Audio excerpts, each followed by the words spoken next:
ma jiro ama waa dhif iyo naadir in la helo qof aan maqal cudurka coronavirus maxaa yeelay saameyntiisa dunida laga dareemay dadka qaar baa ugu yeedhay qiyaamihii oo soo dhawaaday meelihii ugu mashquulka badnaa magaalooyinka adduunka ugu mashquulka badan ayaa haawanayay xitaa xaramkii ilaahay sidiisii hore ma aha dhaqaalaha dunida ayaa baaxaadegaya iyadoo malaayiin shaqaalaa loo sheegay inay ku sugnaadaan guryaha dhaqaalaha adduunka guud ahaanna uu khasaaray balaayiin dollar madaxda adduunka ayaa dadkooda ka wacyigelinaya telefishinada iyo qalabka warbaahinta iyagoo u sheegaya sida fayraskani uu ku faafo sida lagu kala qaado iyo tallaabooyinka qofka isku arka uu samaynayo fayraska coronavirus ayaa markii ugu horreysay waxa uu soo gaadhay geeska Afrika iyadoo laga helay markii ugu horreysay meel ka mid ah geeska Soomaalidu ay degto haddaba telefishinka Saab TV ayaa waxa uu la xidhiidhay mid ka mid ah dadka Soomaaliyeed iyagu sida rasmiga ah u degan barta uu ka soo bilaabmay cudurkan coronavirus waa magaalada Wuhan ee gobolka Hubei ee dalka Shiinaha Cabdilaahi Ismaaciil Taygar oo isagu wax ku bartay dalka Shiinaha rasmi ahaanna u degan magaalada Wuhan ee gobolka Hubei inkasta oo aanu joogin markii uu cudurku ka dilaacay oo dibadda ka joogay ayaa waxaan weydiiyay xaaladda guud ee dalka Shiinuhu sida ay hadda tahay Axmedow walaal waa su'aal wanaagsan xaaladda guud ee hadda magaranaysa dalka China xanuunkan loo yaqaan corona run ahaantii fiitaankiisii dawladda China waxay sameysay xakameyn iyo ka hortag taasoo sababtay magaranaysa inuu cudurkii imaka xaaladii guud ee dalka China uu sidoo hore ka soo dhaamo taasoo marka laga reebo gobolka loo yaqaan Hubei siiba magaaladii uu ka bilaabmay cudurkii loo yaqaan Wuhan marka magaalooyinka kale si tartiib ah bay noloshii u soo bilaabmaysaa magaalo walbaana waxay leedahay amba maamul kasta amba maamul goboleed kasta magaranaysa xakameyn iyo ka hortag oo qorshe u yaala dawladda maamulkaasa taasoo noloshii guud magaranaysa soo noqoto oo xanuunkii sidii hore uu ka soo yaraado marka waxa jirta taasna waa taa sababtay magaranaysa inay dalka China uu ka soo kaabto cudurkii marka imika waxa jira dad ka soo noqonaya dalalkan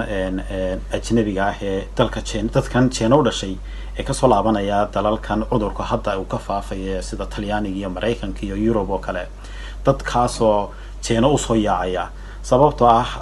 xaggaas dalalka ay joogaan ayaa sabab u ah waxa weeyaan taasoo ah magaranaysa dadkaasi inay wixii dhakhtar basic ah sidii dhakhtarkii inay dhakhtar galaan taasoo aanay ka helaynin oo dadweynaha China u iimanayaan Cabdilaahi adigu waxaad ka mid tahay dadkii rasmi ahaan u deganaa magaaladan uu cudurku ka dilaacay ee Wuhan bal waxaad nooga warantaa saameynta uu idinku yeeshay cudurka coronavirus walaal Axmed arto waa runtaa waa saa sheegtay waxaan ahay dadkii deegaanka u ahaa magaalada Wuhan runtii su'aashaada haddaan u soo noqdo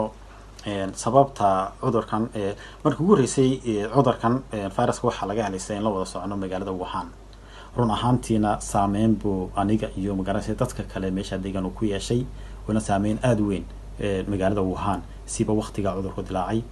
inkastoo ilaa hadda xakameyntiyo iyo ka hortagi wali uu jiro haddana noloshii caadiga ahayd wali sideedii kuma soo noqon oo waxa weeyaan xakameyntiina way jirtaa iyo ka hortagi laakiin noloshii kama sidii caadi ahayd kuma soo noqon aniga qoyskayga kale wayna saameysay waxaan joognaa magaalo kale sababo la xiriira awgeed kuma noqon karno ilaa hadda magaaladii walow magaalada hadda ay furan tahay oo dad badan ay ku laabteen marka taasina waxa weeyaan waa saameyn guud oo wada saameeyay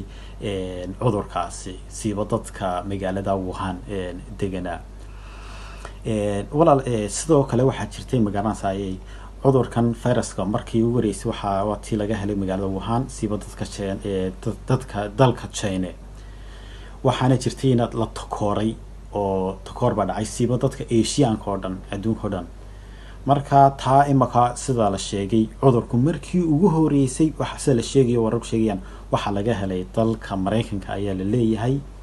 inkasta oo aanad imika ku sugnayn magaalada uu cudurku ka dilaacay ee Wuhan haddana qoyskaaga ku nool halkaas oo ka warhayna bal marka waxaad ka warantaa waxaad kala socoto xaaladihii ugu dambeeyay ee magaalada Wuhan sida ay tahay أحمد ولا سلاش أكتر إنك استوى نقولي حتى أنا قاعد كسبنا وهان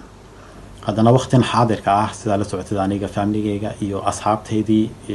كلاسميت كي عم بقولون كي كلا ريسيس كودا ديارني ولي وحكو جران حكمين تي أو ولي وهان أي حكمين تاسكو سجرتا إنك استوى نقول عادي تهينا لابانو أو نلو قليا هي أو لفري وهاني ما كتت كي دبده جوجين كلابتان marka inkastoo wili hawsha loo maraya ay tahay hawl iska dib badan oo adag ina meel iska diiwaan gelishid jaamacada inaad ma garanaysaa local police ka aad warqadiyo waxa uu gudbisid warqado halkan laga siiyo caafimaad marka hawsheedu wili way iska yar dib badan tahay marka wili anaga waxaan oo qorsheysan inaan si yar joogno inta wax kale yar hagaagayaan marka waa bishan saddexaad dhamaadkeeda ayaan rajaynaynaa inaan ku laaban doono marka aniga aragti ahaanteedo kale Wuhan waxay ka soo kabanaysaa xanuunkan koronaha waqti adigu qoyar bay kale soconaysaa ilaa bisha shanaad kadib ayuunba laga yaabaa in noloshii ay dad ku soo noqoto daawashadaadu waa muhiim meel kasta aad joogto daawade fadlan ka mid noqo ku dhawaad 1 milyan ee ku xidhan bartayda Facebook si aad uga mid noqoto like gare sidoo kale subscribe gare bartayda YouTube-ka ee Saab TV si aad uga mid noqoto dadka ugu horeeya ee hela wararka barnaamijyada iyo warbixinaha aan idin soo gudbino meel kasta aad adduunka daafihiisa ka joogto la soo deg abka Saab TV sidoo kalena booqo website-ka saabtv.com fadlan nagu xidhnow